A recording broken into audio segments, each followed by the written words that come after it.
But now it's a bit different, so my question is, Mike, what I want to just touch base on is, has the next generation turned away from the US roots of rap? Yes, in my opinion. Okay, right. Man's not even saying no, he's saying yes. Or what would you say that still? Is that a cultural thing?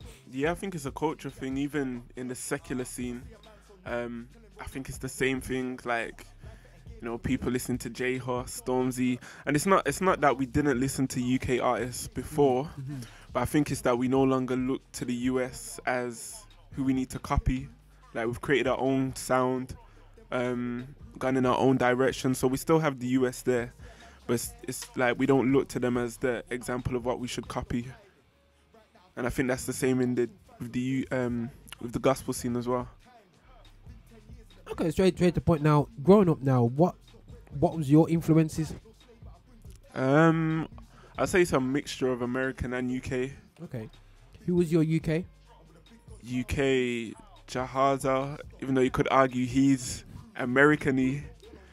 But then even Governor B, like if you're talking about who I first started listening to, UK gospel, B, Jahaza, Governor B, Green Jade, Dwayne Triumph, Icy, all of those London guys, when there was that London scene popping.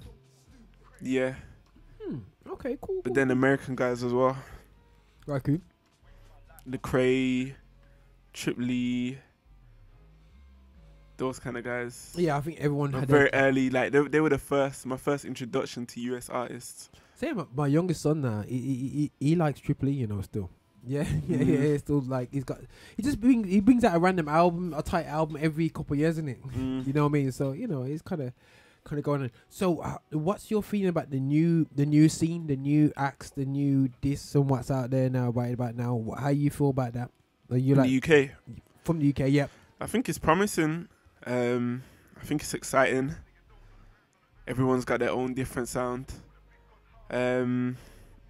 Yeah, so like you've got your Asher Aaliyahs, Still Shadys, Porter Messenger, and I think it's exciting to see what everyone's bringing. Mark Jones. Yeah. Hence why he's being played in the background, guys. That's Mark Jones in the background. With a track called Free Door. You know what I mean? That's such a normal name, Mark Jones. I bet it's nowhere near his name, innit? But do you think that, also you said about culturally that we looked away. Is that cultural factor almost thanks to the African community, because they are very much supportive of their own circle, because they're coming from a Caribbean culture? It's like, we're full on always technically copying America. What I found is that the second generation, the first generation Nigerians, a lot of the West Africans that was part of massive churches in London, they really just stood up on their own and supported each other and grew. I think that's one aspect of it. One aspect, okay, cool. Yeah, so like being proud of one's own culture and wanting to represent that in the music. Yeah. And I also think, in a general sense, America just doesn't seem as cool as it used to be. Like, I remember when I was younger, everyone used to want to live in America, watch American shows. Everything was kind of just American focus in a general sense. But now it seems as if we've kind of moved away from that focus. Even when it comes to everything, really, yeah. Do you think that Donald Trump has not really done America any favours? He hasn't. And Kanye West? They haven't.